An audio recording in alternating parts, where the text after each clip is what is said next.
Hello, everyone, and welcome back to our next interview with Calvin Lofton, also known as Gimmer. Would you like to introduce yourself? What's up, guys? How you doing? You want a more formal introduction? Tell me a little bit about yourself. What do you do? Are you famous? What are you known for? Give me a I little might rundown. I might consider myself Smash famous, but beyond that, maybe not so much. But I'm the co-founder of VG Bootcamp. If you don't know what that is, it's one of the main channels for streaming competitive Super Smash Bros. On Twitch and on YouTube. We kind of got started in 2009. I've been in the scene since 2004, but we started VG Bootcamp in 2009. It was originally supposed to be a website to get people better at Smash because we thought that was the main barrier to entry to grow the scene. But we quickly realized streaming was the thing that we needed to focus on to make Smash bigger. And a lot of things contributed to Smash's growth and blow up, but our channel and our just constantly like going to events and streaming them back when Smash was small was one of the big contributing factors to Smash blowing up. And then I'm also the co-founder of Xanadu. Well, not the co-founder, co-owner. We weren't the original owners. 2014, we took over. That's where the first ever Smash Weekly took place, which was Smash at Xanadu, which inspired a bunch of other people to start their own weeklies because the weekly coupled with the channel's growth, people were tuning in and then they were like, oh, how can I help out? How can I do my scene? So they started their own weeklies, which kind of became right now not right now, not during COVID, but prior to COVID, the Smash Weeklies, the locals were kind of the bedrock of the scene. It's what keeps people interested. It's what gives people a place to study their matches. It's just obviously social exchange wise, it's a place for people to meet up with their friends. And also it's a place to find and foster new talent since it's a grassroots scene. But those are the two main things that I'm known for in the esports space. Well, I will definitely say I know you from a few of those, and I am a very large fan. I will try Oh, my thank you. best not to fanboy during this interview. But Oh, I let's forgot one last thing. Uh, I was originally the first thing I was ever actually known for in the Smash scene was my guides because I would try to come up with new tech in Smash back in I think 2007 was the first time. The first video I ever made was that I thought I figured out how to always get a 9 with the Game & Watch and Melee. I was totally wrong. But that and when Brawl came out, I put out a bunch of guides and tech videos, and that's kind of like how I first became known in the scene. And I was also like a decent player in Brawl, but and now I have my own YouTube channel where I try to upload every couple of weeks and put out new tech and stuff. Would you like to plug your YouTube channel by chance? Oh, sure. It's just youtube.com/Gimmer, GIMR. All right, go check them out. So I'm a little bit curious. You said you started VGBC to help others. Do you still do that? Like, what is the day to day in running that company right now? Yeah. So when it comes to growing and fostering the scene, I'd say Xanadu is probably where we're doing that the most because we try to keep the local Smash scene in the area active. We started the Glitch series back in 2014, back when Xanadu was in a little hole in the wall venue in Baltimore County. And then when we got when the Laurel Park reached out to us and we were able to get a deal signed and then set everything up in just 3 weeks, that was kind of insane. It expanded our ability and our capabilities since we have a ballroom attached. So not only do we do our weekly and monthly events, obviously for Smash and fighting games, we started doing Glitch, the script. Glitch took off. The last Glitch had about 1,000 people. We also acquired Pound, which we've been working with since 2010, and did Pound 2019, which is the first time I was ever the head tournament organizer of a big event. But that's kind of the way we foster the scene because the stream's very important. Getting more people interested is very important. But if people are interested but they don't know where to go, which is the locals, then that interest isn't really leading to anything. I don't mind people being fans of Smash and not getting involved. That's a big part of it. I would never try to push anyone to do anything they're not comfortable with. But that's the best way to foster and grow is using our huge brand to get people interested and then getting them to get out of their comfort zone a little bit and go to a local event because they're just really fun. It's a lot of fun. And that's why I think since 2014, we've had a little button on our Twitch channel that says find your local Smash scene. And it just leads to a Reddit page that has all the Facebook groups. Might have to be updated because I think Facebook isn't how people are finding each other anymore. But that is the main way we try to foster it.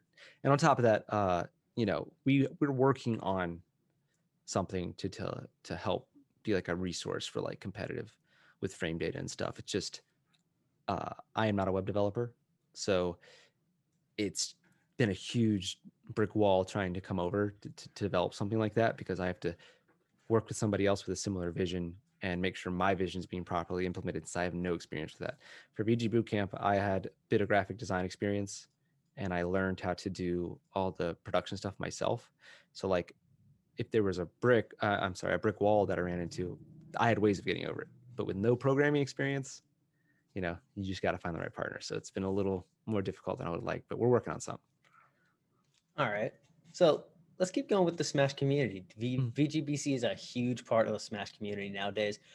What has it been like being one of the people, almost, what is the word for this?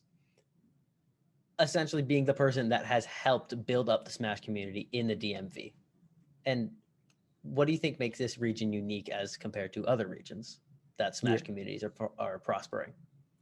Yeah, so I guess I don't know the inner workings of other Smash scenes and stuff, so I can't speak to a level of like direct comparisons too much.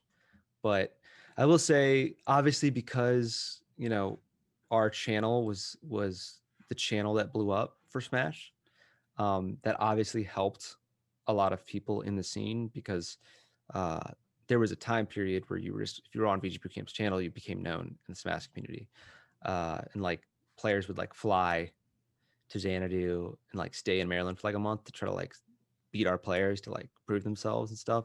But on top of that, when we were first building, because when we first started the weekly, it was like no one showed up. So it was like me running the stream, TK commentating, and we'd have like 3 people show up. So we weren't even able to run brackets for the first year.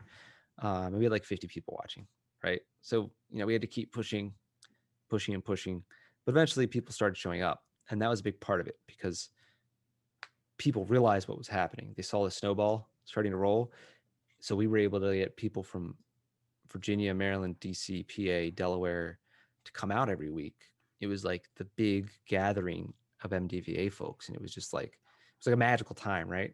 And like I think that built a really strong foundation for the local scene. And I'm sure other scenes went through that too. It's just, again, because I'm not a part of them, I didn't get to bear witness to it.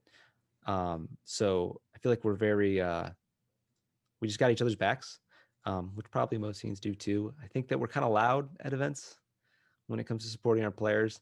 We don't necessarily, like, we have really high talented players in our region. Obviously we have Zane in Melee, who is right now disputed #1 player in the world for Melee.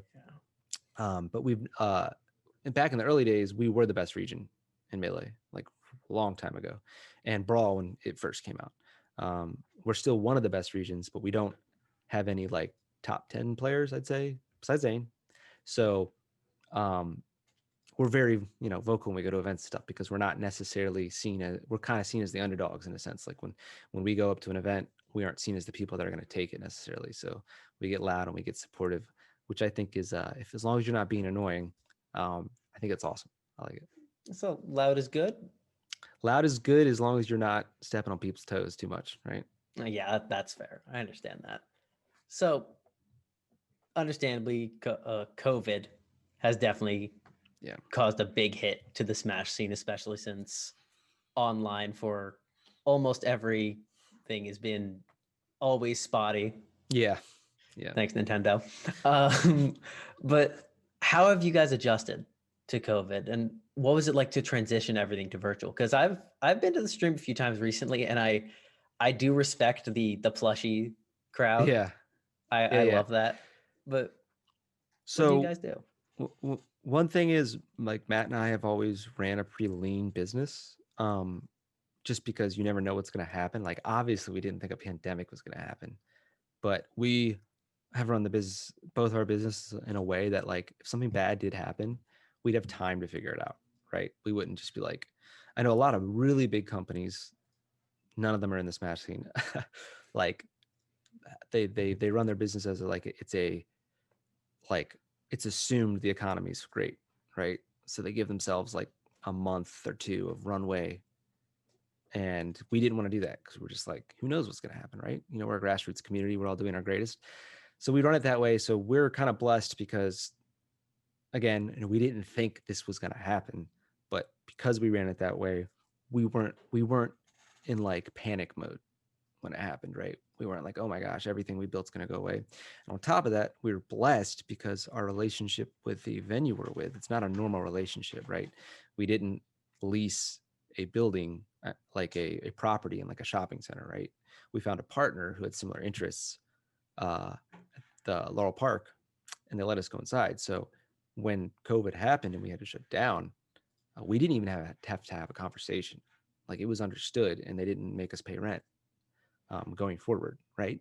So that was a huge blessing for us because it allowed us to, you know, continue paying our cashiers, et cetera, during COVID. Now, obviously, we didn't expect it to take this long. We thought it was going to be like, all right, 4 months, 5 months, be good. But we're just in a position where, like, I'm not going to act like we're doing great. It's not like, you know, we're making the biggest numbers ever, right? But we're in a position where we'll survive it and we'll get through it, and then we'll build back bigger and better. But obviously it has been tough because, I mean, one thing, the production side of things, right? You know, we never did remote commentary before. So um, we had to learn a bunch of things. But the silver lining to that is the things we've learned with doing the remote production, the remote commentary may allow us to do cooler things in the future. Like, you know, we like when we have like a major, why not have some commentators be remote? Right? As long as the internet's good enough to send them the feed, like that could be something cool that we could start doing once COVID's over. Um, so that's the silver lining to it. But obviously, like for the Xanadu side of things, for the locals, like it's not great. You know, we haven't been able to open our doors for 9 months. And, you know, we're doing our online events, but like we have a lot of volunteers doing it, a lot of stuff for free because there's no way for us to monetize really any of this. Like obviously we have the Twitch and the YouTube, but like that's just pennies, the money those things make. Uh, so it has been rough, and it has required like the community to help out, etc. But you know, we're still getting 400, 500 people a week, right? Entering the events and stuff. Like people are still passionate about Smash, and I just think that, you know, the old saying, like you don't know what you have till it's gone. I know it's cliche, but I think it's just very easy to get in that mindset in life in general. Once you get to like the next step, you just forget about the previous step and you get accustomed to your life on that step. And I think this has just made a lot of people realize, myself including, like how great we do have it. The fact that we have such an active community that has like potentially hundreds of people showing up for a weekly event. The fact that, you know, we got blessed with Laurel Park, so we have like a really, really nice venue that people can come to and just have a great time. It's very fancy, you know, compared to what it used to be. Uh, so I think when things come back, people are going to be a lot more active. And I just hope it just, especially with things that have come out recently, that people are more uh, appreciative, because kind of the way the Smash culture works is it's like when it comes to actual work being put in to build the scene, a lot of people are ignored, like the TOs and stuff. Like locally, they're loved and stuff, but they're held to like a ridiculous standard that nobody else is held to. Of just like, you know, you could just slip up once when running a tournament and you just get attacked online for it. No one reaches out to you privately. Nobody goes, hey, was that a mistake? Was it on purpose? Stuff like that. And then the players at the top are like invincible. Like they could do something similar and they just have a bunch of people coming and defending them. And I'm not saying that's a problem in itself. I just think that it's skewed in that favor, and the players worked for where they are. And at the same time, event organizers just have it rough. They have it rough because it can be a thankless job. And I'm hoping that part of one of the silver linings to everything that's happened is just people being more appreciative of the work that goes into it. I mean, I honestly have gotten a lot of credit for everything, so I'm not really talking about myself necessarily, but I just think a lot of people in general, especially at the local level, are kind of just like treated like robots in a sense. So I'm hoping again that like this whole like you don't really appreciate what you have till it's gone. I think a lot more people will be more appreciative moving forward, and that positive energy helps TOs and stuff to keep pushing forward and make things bigger and better. Yeah, you really don't know what you got till it's gone. And I'd assume as a business owner, you may actually have a little bit of advice for smaller new businesses, like how Xanadu and VGBC were coming in trying to be the first of its kind. Do you have any advice for anyone that's either current or post pandemic wants to do something like this, wants to trailblaze a little bit? Yeah, I can try. Anything you got, I I love. definitely say that like as long as your region has a strong scene, um, and you run a good tournament where people aren't like this is like for top 8 and like the people at the top, this might not apply, but like the event gets done at a reasonable hour.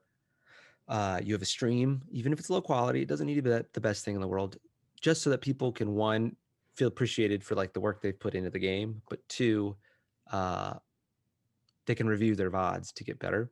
As long as you do that well and you're respectful, people will continue to show up. There might be complaints here or there, a little bit of drama here or there, but at the end of the day, as long as you're providing them something they can enjoy, they'll show up. And obviously, Smash in particular just has so many people show up that you know you can you can make a decent amount at the local level, like to make it sustainable. Uh, it doesn't have to be a labor of love. I know that like that's where the Smash community came from, so like people are afraid to make money in certain spaces and stuff, and like, oh, if I make money then I'm not doing it for the right reasons. Just you got to get rid of that mindset. uh, in order for something to grow and be better and be sustainable, it needs to make money, and it also helps you not go insane as the person running it, uh, adding to the fact that you're working all these hours and then you have nothing to show for it to continue working these hours.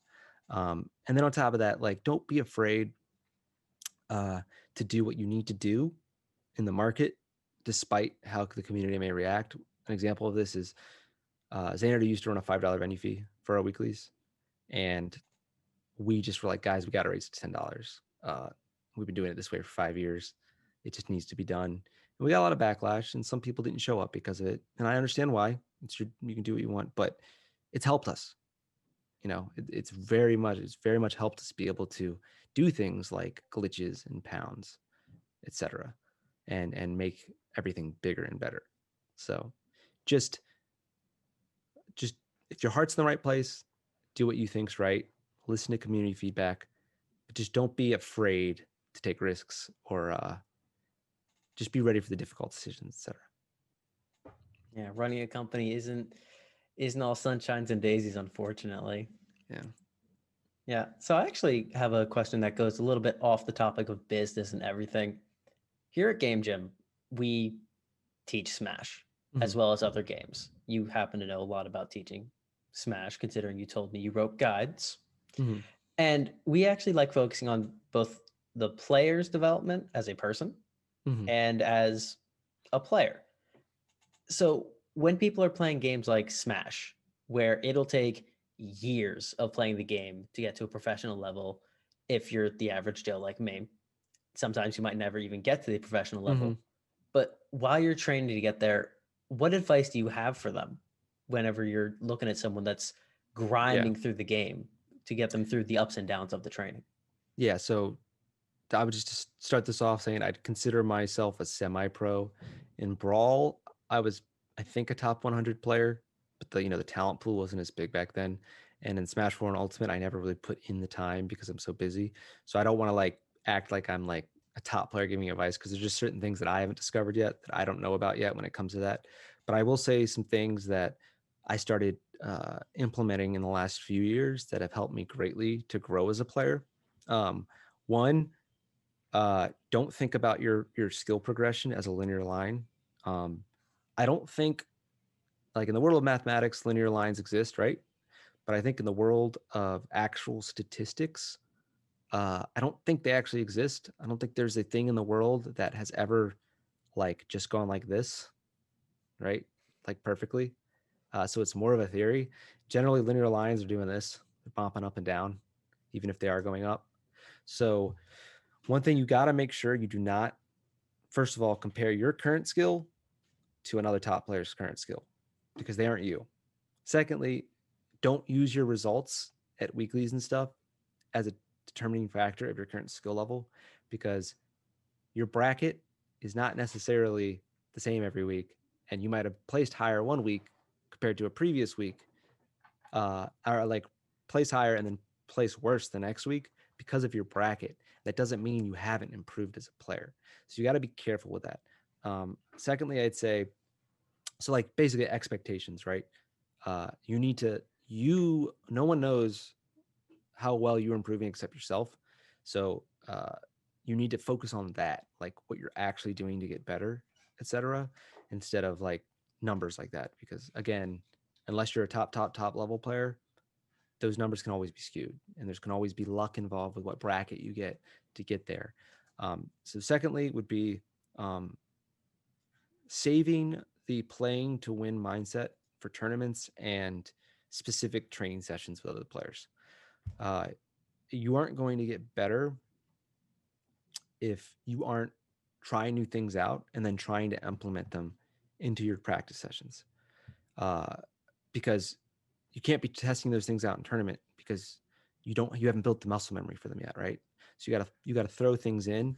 What I suggest to do is, if you like doing a practice session with a friend, I know this is probably gonna be post-COVID, but before the practice session, sit in training mode against their character and try one thing new based on your previous match that you realize you've been dealing with. Like, I keep dying to this, or I keep getting hit by this certain thing, and then lab it out a little bit, and then try to implement what you've learned into that session.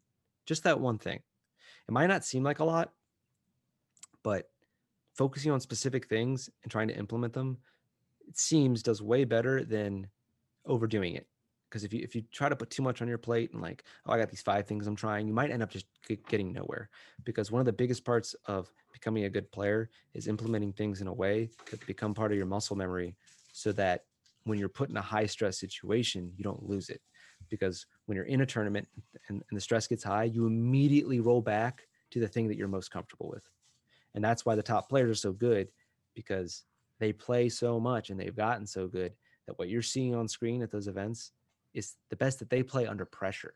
It's not the best that they play. There's probably things that they wanted to implement that they weren't able to because they just weren't there yet. So that's the third thing. And then the fourth thing I would say is, I think I was talking about the line. I think that like generally, like certain skills and stuff, if you're practicing, it does go up like that. But there are aha moments that you get as a player that dramatically increase your skill. So I'd say it's more like this, like the line's more like this, right? That's really what the line's like for a top player, because there's like 20 things. I'm just throwing a random number out there, that all top players eventually learn at different times, and each one of them just greatly improves them. I'll give one example because I know I'm going for a while on this question, but one example of that is looking at your opponent while you play instead of your own character. It's something I struggled with for years that I didn't realize I was doing. But if you play the game, you should always be looking at your opponent, and you should be comfortable enough that you only need to look at your character like when you're recovering or something small like that. Because if you're looking at your opponent all the time, you'll react quickly when they do an unsafe move. I noticed one thing about a lot of mid-level players is they have a bad punish game. They don't have a bad punish game because they have bad reactions. They have a bad punish game because they're not looking at their opponent, and they're not considering certain things when it comes to reaction when they look at their opponent. So they hesitate when they go to punish, and then they're never able to punish anything. That's one aha moment that every top player eventually gets, right?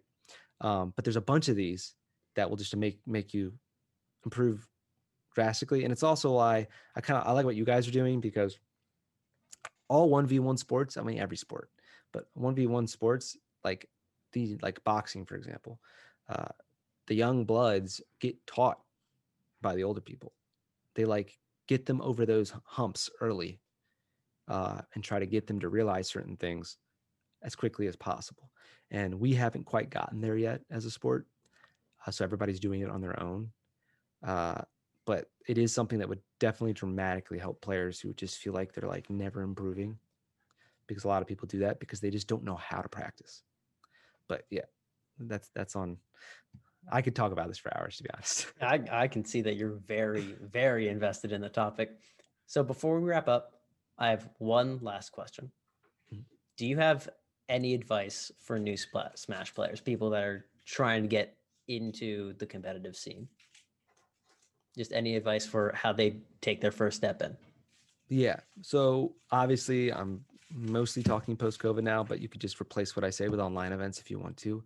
If you're new to the game and you wanna go out, obviously, I mean, this happened to me. I went to my first tournament when I was 14. You're gonna be nervous, and I think it's very easy to, like, when it comes to your own flaws, if you want to even call that a flaw, it's very easy to guilt yourself when it comes to things like that. Like, why is that guy able to play without nerves and I'm nervous, right? But when it comes to things like that, like mental barriers in Smash, when it comes to playing and entering, etc., any guilt you associate with those mental barriers make the mental barriers worse. It becomes a cycle. So the first thing you have to do is, when you realize you have a mental barrier, is accept that you have it. Like, stop pretending like, oh, if I just try hard enough, it'll go away, blah, blah. No, it's something that you have. And once you accept that you have it, that's the only point, well, for a lot of people, that you can start moving past it. So one, every player gets nerves when they go, every single player. So you're going to be nervous at the first event you go to, especially if you go by yourself and you don't have any friends. That's fine. And you might be socially awkward like I was and feel uncomfortable talking to new people. That will eventually go away too. Just part of growing up. It's part of life. So that's gonna be the first step. It's gonna be difficult. And then you're gonna notice, actually, you're not even gonna notice it. You're just gonna keep going to events, and then one day you're gonna realize the nerves are gone. It's not something that you consciously realize, at least for me, at least. It's just like one day you're like, wait, didn't I used to get nervous when I played in tournaments? I actually feel pretty good right now. But that being said, in certain situations, everyone gets nervous when they play. Last hit situation, everyone's heart's pounding. Even top players, when they're in grand finals, that have played for 10 years straight. Like, that's just part of the game. So it's gonna be tough. 2, try to get past that barrier of talking to people, because things are done better in twos. It's hard to get better at something by yourself. It's always easier if you have somebody that's close to your skill level that you can practice with, or a mentor that can tell you, hey, this is what you're doing wrong. 3, try to pinpoint what you're doing wrong. If you go to events, you start playing, you realize you're not getting better, you're probably not actually actively like paying attention. I'm not saying to overthink it, but like, when you lose a stock, you get hit, there's a reason. So that's the first step. Why am I getting hit? Why am I losing a stock? And then you can ask those questions to someone who's better that you're playing with, but don't ask general baseline questions like, what can I do to improve? Because they aren't actively thinking about your play when they're playing you, so they're not going to be able to like give you such an answer to such an abstract question. But if you go, hey, I lost my stock, do you know why? Hey, I keep getting hit by this. How, like, is there ways to deal with this move that I'm not thinking of, like to approach this kind of play style? Think of actual questions. Oh, okay, sorry. Right. And then lastly, I would just say, if you play on stream at all, review your VODs. It's like the best way to get better. Don't be lazy about it. Do that. But the first step is just getting the courage to just go to events and realize that everybody's nervous like you. Everyone else that came to the first event, they were nervous. It's awkward putting yourself out there like that. So just accept the fact that that's how you feel, and that there's nothing wrong with feeling that way. And then just get enough courage to push through it. That's the first step. That's what I did. All right. Well, thank you very much for all of the advice. And thank you once again for coming today. We're going to cut really quickly to a short break, which afterwards we will be going into another interview with advocate.gg. And I hope to see you all there.